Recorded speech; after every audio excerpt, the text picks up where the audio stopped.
At night, a convoy of oil tankers moved through the Strait of Hormuz with their lights off. They were not warships. They could not turn sharply, accelerate suddenly, or maneuver like fighter jets trying to escape a missile lock. They were massive steel targets, loaded with oil, moving slowly through one of the most dangerous waterways on Earth. Later, President Trump claimed that U.S. forces had carried out a secret mission to help tankers pass through the strait under Iranian threat, and that more than 100 million barrels of oil had slipped past the blockade. That number is enormous. A single, very large crude carrier can carry roughly 2 million barrels, which means 100 million barrels would require dozens of giant tankers moving in separate waves. So it should not be treated as a fully independently confirmed precise number. It may include political exaggeration, wartime messaging, or multiple movements counted together. But that makes the real question even sharper. Even if the number was smaller, even if only several waves of tankers made it through, how did they pass a waterway Iran claimed it could threaten? If Iran had truly sealed Hormuz, if it could see every ship, if it really held the throat of the global oil market, then how did the tankers get through? The answer may be simple. The United States did not attack the strait first. It attacked Iran's eyes. The Strait of Hormuz does not blockade anything by itself. Water does not identify targets. A shipping lane does not fire missiles. What makes the strait dangerous is the system onshore. Radar sites, drones, patrol boats, coastal missiles, communications nodes, and command chains. Together, those systems turn a waterway into a weapon. If radar can see a tanker, the tanker becomes a bright spot. If drones can track it, it becomes a moving route. If the missile chain can lock onto it, it becomes a target. That was Iran's real leverage. It believed it controlled the strait. But what it truly depended on was the ability to see the strait. So the US did not need to create the biggest explosion. It needed to create a window. A short, confused window where Iran could not see the whole picture. Public reporting described US strikes on Iranian radar, air defense, and related military targets. Those targets do not look as dramatic as an oil tanker. They do not look as powerful as a warship, but inside a blockade system, they are critical. When radar goes down, the sea develops blind spots. When communications are disrupted, orders slow down. When electronic interference spreads, clear coordinates can turn into noise on a screen. And when air defense is suppressed, Iran has to protect its own eyes and shield before it can hunt the ships. That is when the tankers begin to move. Not in daylight. Not fully lit, not in a way that makes every silhouette easy to track.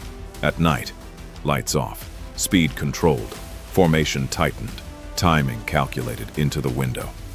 One tanker enters the strait, then a second, then a third. More dark hulls follow behind them.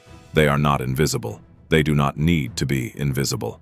They only need to pass through the narrowest section while Iran is least certain of what it is seeing.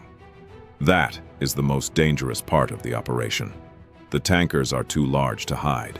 The channel is too narrow to improvise. The convoy is too slow to waste time. If one ship stops, the ships behind it can back up. If one tanker is hit, the strait can become a global crisis. If Iran fires, the United States may strike back. If Iran does not fire, the convoy keeps moving. This is not a simple military choice. It is a judgment trap. Iran may not be looking at a normal line of commercial ships.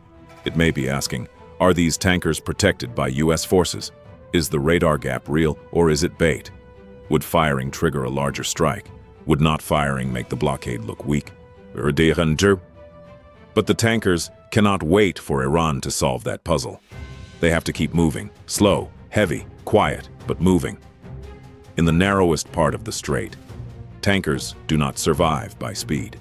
They survive by timing, by a few minutes of confusion in the surveillance chain, by a gap in the radar picture, by darkness, by pressure created elsewhere, by the hesitation of the other side before it pulls the trigger.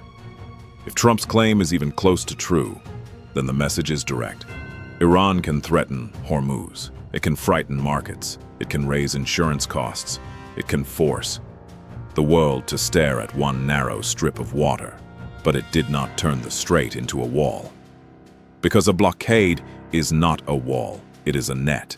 It needs radar for eyes, drones for ears, missiles for teeth, communications to tie the system together, and markets to believe the net has sealed the exit. The United States did not need to tear down the whole net. It only needed to blind part of it long enough for the ships to slip through. And that is why this story is bigger than secretly moving oil. What was pierced was not the strait itself. It was Iran's perception chain, radar, communications, command, reaction time, and the fear that gives a blockade its power. Modern naval blockades are no longer just warships blocking a door. They are sensor warfare, psychological warfare, energy warfare, a zero-sum contest over who sees first, who decides first, and who fires first. That night, the strait was still there. Iran's missiles were still there. The threat was still there. But the tankers had already passed like ghosts.